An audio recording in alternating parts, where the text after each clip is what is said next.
Hi guys, അസ്സലാമു അലൈക്കും. ഇതാണ് നമ്മുടെ കേസുള്ള സെമീർ. ഹലോ ഗൈസ്, അസ്സലാമു അലൈക്കും. പെരിന്തൽമണ്ണെന്ന് വളാഞ്ചേരി പോണ വഴിക്ക് നല്ലൊരു കഫേ ഉണ്ട്. അവിടുന്ന് ഒരു ചായ കുടിച്ചാണ് നമ്മൾ ഇനി നേരെ പോണത് നമ്മളെ ബോസിനെ കാണാനാണ്. ഈ കാണുന്നതാണ് നമ്മളെ സ്വന്തം ബോസ്. സോഷ്യൽ മീഡിയയിൽ ബോസും ബോസിന്റെ ചങ്കും കൂടി ഉണ്ടാക്കണ ഇളക്ക അത്ര ചെറുതൊന്നല്ല. ബോസ് ഭയങ്കര സെറ്റപ്പാണ്. ബോസിന്റെ അടുത്ത് 2 ഫോണൊക്കെ ഉണ്ട്. ബോസിനാണെങ്കിൽ ഫുൾ ടൈം കോളും മെസ്സേജും വന്നുകൊണ്ടിരിക്കണേ. ഈ കാണുന്നതാണ് ബോസിന്റെ ലൈന് ഗിഫ്റ്റ് കൊടുത്ത ബോസിന്റെ ചങ്ങല.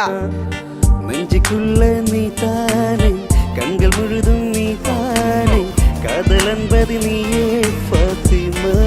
പിന്നെ ബോസിനോട് കുറച്ചേരം വർത്താനം പറഞ്ഞപ്പോഴാണ് ബോസിന്റെ ചങ്കായിട്ടുള്ള മുത്തുപ്പ വന്നത്. പാവം, നല്ല ബോസും നല്ല മുത്തുപ്പ. അങ്ങനെ നമ്മള് ഫായിസ് ബോസിനോട് ചാറ്റിംഗ് തരാൻ പറഞ്ഞാണ് നമ്മള് പിന്നെ നേരെ പോയത് നമ്മള് സെമീറിനെ കാണാനാണ്. വെറും സെമീർ അല്ല, ഇപ്പൊ കേസുള്ള സെമീറാണ്. അതുകൊണ്ട് തന്നെ ആരാധക ശല്യം ഭയങ്കര കൂടുതലാണെന്നാ പറഞ്ഞത്. അതാണ് നമ്മളെ സെമീറിന്റെ സ്വന്തം ബില്ലി വുമൺ. സെമീറിന് കേസുള്ളതുകൊണ്ടാണ് തോന്നുന്നത്. സെമീറിന്റെ ഫാനൊക്കെ കാണാൻ ഭയങ്കര ചൊറുക്കാണ്. ഫാനും സൂസൊക്കെ ഇട്ടാണ് ചെക്കൻ ഭയങ്കര ചൊറുക്കിലാണ് ഇപ്പൊ നിൽക്കുന്നത്. കേസുള്ളതുകൊണ്ട് തന്നെ കാണാൻ വരുന്നവരെ എണ്ണം വളരെയധികം കൂടിക്കണം. അതുകൊണ്ട് കുറച്ച് ചൊറുക്കിലൊക്കെ നിന്നിട്ട് ചെയ്യാന്നുള്ള ഫോട്ടോ വരുമ്പോ വലിഞ്ഞ കൊല മൂപ്പര് പറഞ്ഞത്. നമ്മളെ വ്ളോഗ് തുടങ്ങുമ്പോൾ തന്നെ നമ്മള് സെമീറിനെ സ്മരിച്ചാണ് തുടങ്ങുന്നത്. കേസുള്ള സെമീറിനോടും അവന്റെ ബില്ലി വുമണോടും ടാറ്റ പറഞ്ഞാണ് നമ്മൾ നേരെ പെരയിക്കൊണ്ട് പോരാണ്. പോരാണെങ്കിൽ പുത്തൻതാണിക ആണെങ്കിൽ ഭയങ്കര തല്ലുകൂടി. വണ്ടിയൊക്കെ ഓടിക്കുമ്പോ എല്ലാരും സൂക്ഷിച്ചു ശ്രദ്ധിച്ചുകൊണ്ട് ഓടിക്കുക. അവിടെ ഇവിടെ കൊണ്ടിട്ടിട്ട് തല്ലുണ്ടാക്കാൻ നിന്നിട്ട് കാര്യം ഉണ്ടാവില്ല. അപ്പൊ ശരി, എന്നാ മാസലാമ.